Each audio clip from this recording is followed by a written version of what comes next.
Hey, y'all. Today is an amazing day, and thank you so much for everyone that is tuning in. I have a major surprise, a sweet, yeah, you get that? You get that? A sweet guest that is joining us. So, thank you so much for joining us on season 2, episode 4. And, we discuss everything from entrepreneurship, small businesses.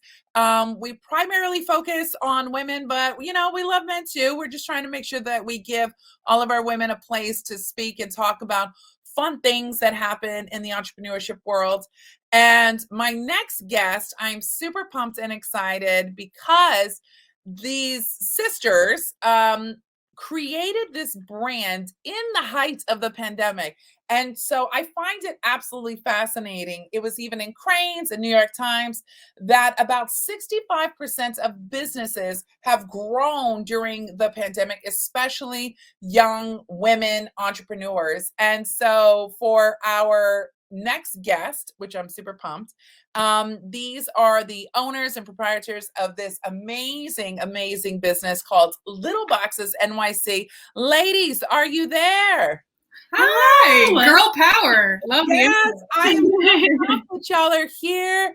Oh my gosh. Okay, so much to talk about. First, please introduce yourselves to our folks because everybody that's tuning in, not only do they get to see the episode, but they get to hear it on Spotify and iTunes. So, ladies, we're going to start with you, Monica, first, since I know you through Staten Island Arts, but you have grown, and little Jess is now big Jess.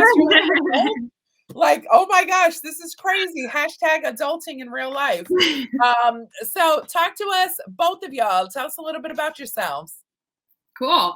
Well, hello, followers. It's Monica Valenzuela here. And yeah, super excited to be able to share our new venture, and excited to be in business with probably one of my best friends, Jess, and bring kind of our complementary backgrounds. My background is in the arts, mostly with nonprofit, but also for-profit, cultural organizations and individual artists. So I now, have helped artists be entrepreneurs and pursue their creative projects, and now I get to do that myself. So it's super exciting.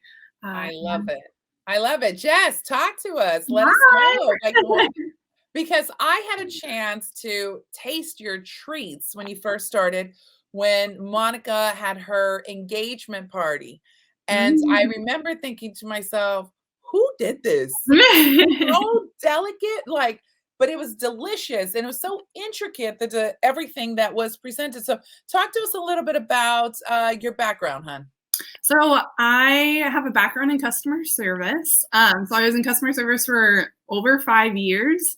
So making sure that our products are good and that we, work with the customer to see what they want and what they like and kind of also bring our side to it is really important. But yeah, we like creating I really like delicate flavors, like you said. I'm not into something that's super overpowering. And so kind of bringing our love of family recipes and kind of twisting it with our seasonal flavors is something that we're really passionate about.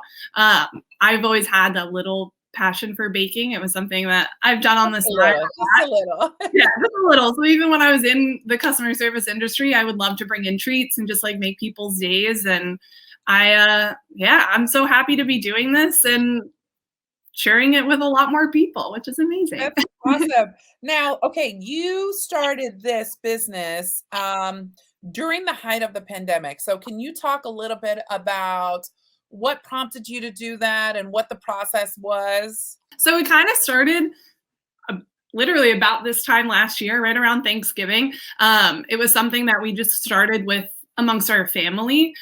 So during the pandemic, when we couldn't meet to gather for Thanksgiving, we were like, you know what, we're going to bring Thanksgiving to each other in a way that was safe and also delicious. And so the both of us, we started making Thanksgiving dinner to kind of bring around to our families and share that. And in that was a dessert box. And so we started making mini pies and mini cookies and things with the Thanksgiving flair, and delivered them to my parents, my cousins, everything like that. And we realized how how much it just made the season better. I mean, it was just something so small and something so easy and something we enjoyed, that we wanted to continue doing it. And so I love it. we started gifting some boxes to our neighbors. We brought them around to some of our small businesses in the area to just say thank you. And I love that. I mean, so look, y'all, if you're watching us live, I got my box. It's so cute. So it says little boxes. I'm going to close it properly because I want to show folks. So it says little boxes. And then when you open it, you get like all this cute funfetti, all this stuff. And so, okay, so I'm going to like just pull out some stuff because I love it. All right. Spiced oatmeal raisin. We're going to go into that because I also see some sunflower seeds, which is pretty unique to see an oatmeal cookie. You have salted brown buttered chocolate, apple snickerdoodle thumbprints. I mean, hello, like look at this cute packaging. Like, oh my gosh. It's like a mini apple pie. Yeah. Yeah. So as I'm going to taste test, because I'm a firm believer in doing this live. Maybe I shouldn't. I should follow Oprah's lead. Like, she probably tries it before. But first off, very simple, eco-friendly, basic packaging, which I love. I'm really big into, look at this, y'all. So if you're watching, you see the label that has what the cookie is. But then on the side, very clever, it tells you like, kind of what is in here, what you're about to expect. It's a chewy cinnamon cookie with sweet apple jam center. Like, hello, fabulous. And then for those of you that really want to get into the nitty gritty of what it contains, dairy, soy, and my favorite right here, it says homemade with love in a kitchen that also processes wheat, peanuts, and tree nuts. So just in case if you got any nut allergies, they put this on here. Y'all also have a QR code. So if you love it so much, you can easily just bust out your phone. So as you're taking a photo, you can be like, ooh, I want to order a dozen of these. I love that QR codes have made a comeback, by the way. Like, this is so easy. Drum roll. Holy macaroni. Jesus Louises. This is really good. And it's moist. I've had it. Full disclosure. I have had this box here for a week because I wanted to wait. It is so moist still. It's not hard because most people, I'm not going to lie, when I try to ship something, if I know that it's not going to be moist, I'm not even going to do any sort of cookies, cakes, none of that. Holy macaroni, literally. Macaroni. So the individual packaging really helps, I think, keep it fresh a little bit longer than if it was in, in a group bag or something like that. It also helps with the COVID kind of precautions. So we've had everyone from, we're working with real estate agents to have these at open houses, so that they're like fancy takeaways for clients. We're working with people who are sending them to hospitals to like thank their doctors, or giving them to like a nurse station. So that way, again, it's easy to grab and people feel safe that you're not like, putting your hands in the same pot right now. So, but it also helps keep it really fresh. So. Yeah, no, I love it. Well, what I want to do is I want to actually share my screen because I want people to see what y'all's website is. I want to go through y'all's website and I want to take a look at it. So first off, website is littleboxesnyc.com. And it really, look, y'all, this is what I just dived into this thing, this beautiful image to the left right here. Holy macaroni deliciousness. So you list all of your different flavors. Oh, look at these photos. I love it. A dash of nostalgia, a pinch of surprise equals delicate and delightful new memories. I'm loving it. So y'all, these little boxes literally are, and I don't want to say they're little boxes, but they will not break the bank. Let's put it that way. Straight, fresh from the oven, clearly. I'm loving it. And then you have on here, get inspired. Oh, this is great. You broke this down into different options for people. Gratitude, client appreciation, if they're wanting to do something. I love it. Just giving people ideas to say, like what you could gift them for. Cause I feel like, somebody was like, I could send this to my kid at college for like a care package. And we're like, exactly. Like we're just constantly coming up with new. Look at this. Oh my gosh. Some more. What is this? So you were in our little, our gallery. So you kind of see some of the past treats. So we rotate things seasonally. This was for March, hence the Lucky Charms and kind of St. Patrick's theme, along with the green donut. So a lot of these were in the March box. We did ones for Valentine's Day. So we kind of rotate through flavors. They're not always available, but we do switch things up and then bring things back when there's a cry for it. I love that you have a variety of products for people to look at. So let me just make sure I'm understanding. Every month is there like a subscription box that you can get where you pay a flat fee and you can get the March box or the April box? Because this, ma'am, I'm about to like order myself an entire snickerdoodle. I'm about to put that in my cart. Like we're just gonna go shopping. Shopping right now. Just saying. Yeah, wow. we were rotating them monthly, but we found that it was almost too quick, that people wanted some of the flavors to stick around. So it's seasonally, and like we're taking it a little less seriously in terms of like a hard deadline. So right now we have four flavors available. And then we'll be expanding and releasing some new ones December 1st for the Christmas. I love it. I love it. So let me ask you all this, ladies. First off, we're going to drop all the information down below, Little Boxes NYC. I think this is an amazing product, and kudos to both of y'all. Because being an entrepreneur myself, there's a lot of great things announcing, but then it's like, okay, you're off to the races. Here are the challenges. So, one of the things that we talk about with a lot of our entrepreneurs is, especially if you're Latinx or a minority woman business owner, access to capital. And so we always try to put it out there, kind of what are your needs that you're looking for to grow your business? Just in case we hear listeners or we can connect folks, because that's really what we're about. It's a labor of love, this podcast, and it's really to talk to people and to connect them with the resources that they may not know that a third or a fourth link of a friend can connect you with. So what are some of the challenges or things that you need? So maybe we can help connect you. And as you're saying that, I'm gonna eat my cookie because it's delicious. Enjoy. I hope we can talk for a while so you can just chat. That's a great question. I mean, I think, and feel free to jump in. Yeah. I mean, we started off as a cottage law business, and so talk to me about that. What does that mean? So I think this is your wheelhouse. Yeah. So in New York State, you actually can get a license to make certain products in your own kitchen, in your home kitchen.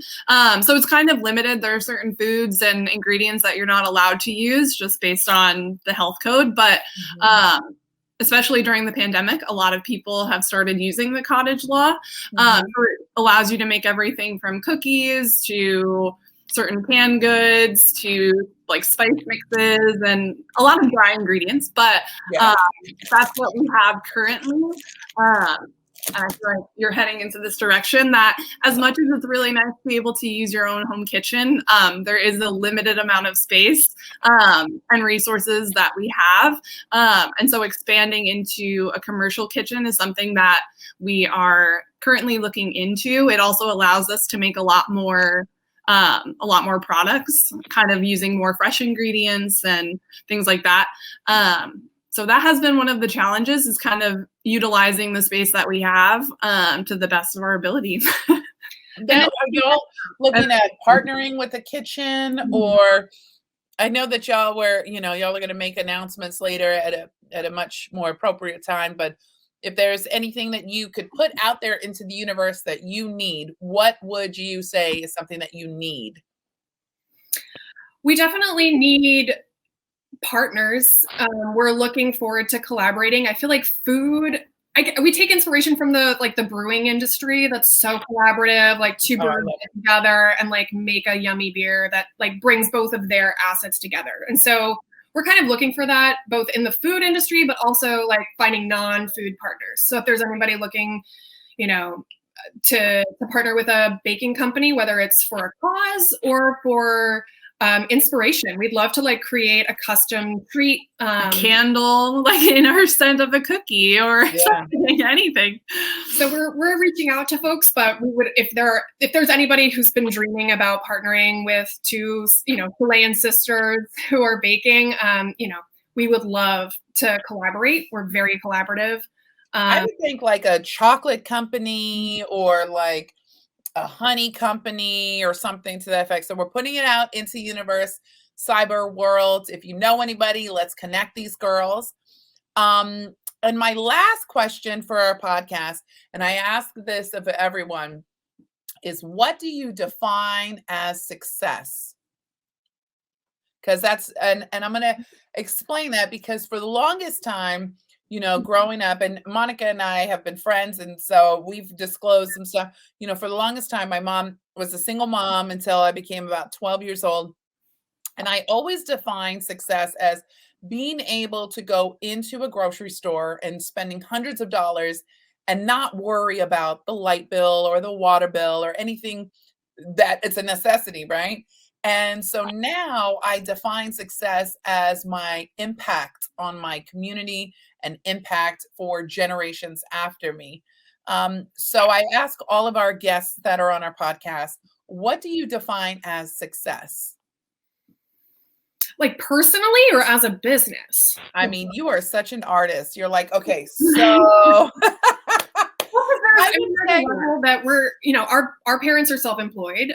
So we grew up in that kind of atmosphere and totally understand what you're, you know, where you were coming from, you know, with your values and something we shared. I mean, our parents were very much like, do something you love and you won't work a day in your life. And so I think that we're both heading in that direction. We have done things that we love, but now, you know, the universe is aligned. I have a daughter. I keep her in mind and make sure, I mean, she loves the spiced oatmeal craisin cookie. It's funny, she doesn't like chocolate. She doesn't like sweet things. Oh, that's what I'm eating. Oh, so good. And it's like a granola bar. And so, you know, and that cookie recipe, for example, was inspired by a lactation cookie recipe, actually.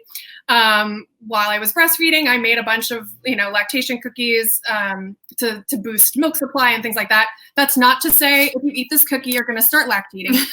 That is to say. I had to get the cookies as well because I had my daughter in the middle of the pandemic. And so I was like, okay, I guess I'm a baker now that I'm at home. Yep. And it was the best. Those cookies are, you know, so if you're tuning in, lactation cookies are delicious and these cookies are delicious. Just saying. And so I think in terms of success, it's kind of like finding alignment, right, between your family and your work life. I know there's the work-life balance, which I feel like is a bit of a loaded term, but there is something very personal here where sometimes you can't put work down, but it kind of leads to that inspiration. So I don't know. In the end, we want to have like a space. We have like long-term business goals, but you know, kind of philosophically, that's what I would say. Awesome. Are y'all going to do any pop-ups this holiday season? Anything you want to announce right now, or you want to wait off, or let me know what you feel comfortable announcing, or if you want to share at a later date. Totally up to you. Good. We can run off a few things. Yes, go. Let us know because we'll add it to your content when we post it on the gram. Saturday and Sunday, the 18th and 19th of December, we're going to be at the Fad Market holiday pop-up in Brooklyn and Borum Hill, Cobble Hill at St. Paul's Church. So we're super excited about that too. Nice. And we'll have individual cookies so you can like taste them. We don't typically sell cookies, so the market is a great gateway, and then we'll also be selling packages. Yeah, some merch. Maybe I am so pumped. This sounds super exciting. I'm so proud to see other fellow entrepreneurs starting their journey, and everything is baby steps. I tell people all the time, nothing happens overnight. If it was easy, everyone would be doing it. You gotta follow your due north and do your baby steps. And I am so proud of both of y'all and your brand. Your product is amazing. I love the packaging. I think it's fabulous. Although I'm not gonna lie, every time I get a package with like this beautiful, like little fun stuff, I feel bad because then it goes in the trash, right? But it's so cute. But my kids play with it, so we'll have use. It's a reusable thing. So anyhow, we will make sure that we post all of your contact information down below. Thank you so much, ladies, for joining us. And for those of you that are tuning in, stay tuned for episode 5. We are so pumped. And make sure that you follow JMT Media Podcast on Spotify, iTunes, and on the web. Thank you so much, ladies. Thank you. Thank you, Jacqueline. Bye.